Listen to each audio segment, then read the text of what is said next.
Tellit, home of African stories. Elon Musk, the richest man in the world, has a net worth of $264 billion. But in 1307, in the Empire of Mali, was an emperor, Mansa Musa, with a net worth of $400 billion. Musa's empire dominated West Africa, stretching 2,000 miles inland from the Atlantic Ocean. His capital, Timbuktu, was a major center of learning and scholarship in the Islamic world. Musa gained his vast wealth from his empire's resources in ivory, gold, and salt. At its height, Mali was home to about half of all the gold in the Old World. In 1324, Mansa Musa went on a pilgrimage to Mecca as is required of every able Muslim. His caravan consisted of 60,000 servants, all wearing gold and silk robes, as well as numberless camels loaded with stacks of pure gold. The huge caravan, as it traveled across the Sahara, would itself have been the richest city in the world.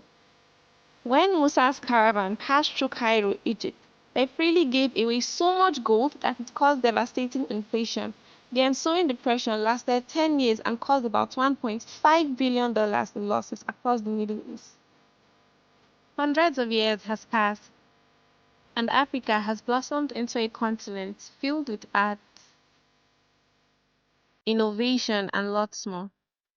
Tellit is giving you top CEOs and billionaires in Africa who are ahead in the game. At the top of our list is Aliko Dangote, the richest man in Africa. Born in Kano, Nigeria, he studied business at Al-Azhar University in Cairo. The founder of Dangote's Group, a diversified conglomerate with interest in cement and sugar production, flour milling, oil and gas exploration, real estate, and transportation. He is Africa's richest person with a net worth of over $15 billion. Aliko Dangote is a philanthropist and founder of Aliko Dangote Foundation. He donated $100 million to Nigerian government for COVID-19 response. He also pledged $100 million to African Union's COVID-19 response fund. Aliko Dangote ranked among Time magazine's 100 most influential people.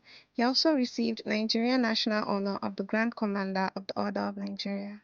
It was also during the period that we started, and most especially Governor Sanwo-Olu, because they have given us all the assistance that we're looking for. We thank all Nigerians for giving us the support, which there are too numerous to mention.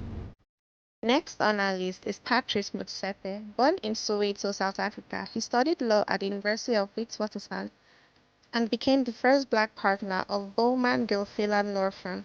He founded African Rainbow Minerals in 1997, a diversified mining company with interest in gold, platinum, coal, copper, and iron ore. He has a net worth of over $2 billion and ranked among Forbes' top 100 billionaires. He has received numerous awards for entrepreneurship and philanthropy.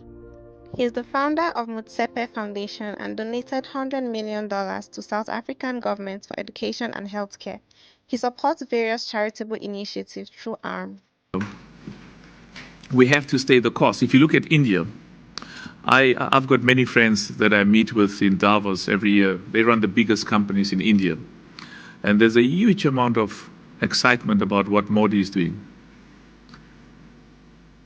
In comparison, Strive Masiyiwa was born in Zimbabwe. He studied at the University of Wales and returned to Zimbabwe to pursue a business career. He founded Econet Wireless in 1998. He pioneered mobile phone industry in Zimbabwe and expanded to other African countries and globally.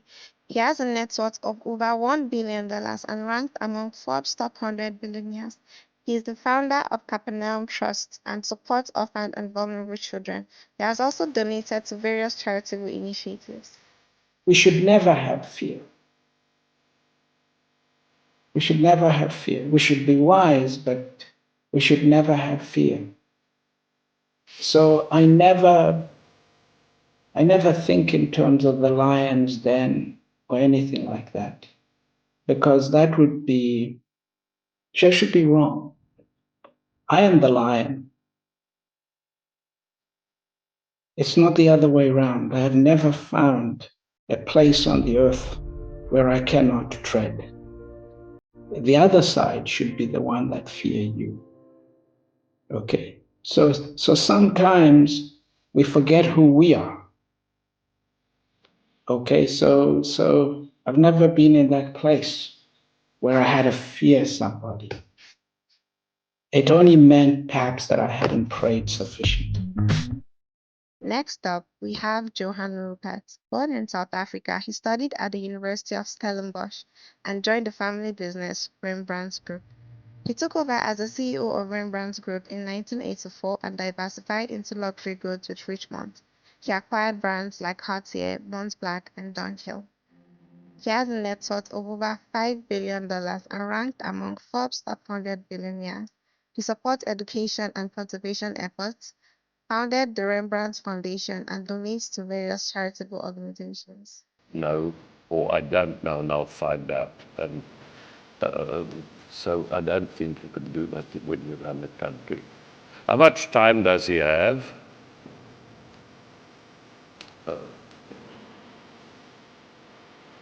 Well, I think his next time that he's got to go to a conference is in 2022. But he is really the president of the country, not the president of the ANC. And I think the majority of South Africans would like. And last on our list, we have Ralph Mupita. Born in Zimbabwe, he studied at the University of Cape Town and at the University of Oxford and started a career in finance and investment banking. He joined MTN Group in 2007 and held various leadership positions, including CFO and CEO of MTN Nigeria. In 2020, he was appointed CEO of MTN Group and led MTN's expansion into new markets and digital transformation. He received awards for leadership and innovation and was named one of Africa's top CEOs by Forbes. He supports education and digital inclusion initiatives and is passionate about African development and youth empowerment. For Africans and people across the world more generally. And in the way that Africa develops and progresses and grows, we would have a much more inclusive, sustainable, and an Africa that commands its place in the world, given all the potential and all the resources that the continent has. Some of those resources are very critical to the technology drives that we're seeing, particularly around. Join us next time as we explore more African stories. Don't forget to like, share, subscribe. Thanks for watching.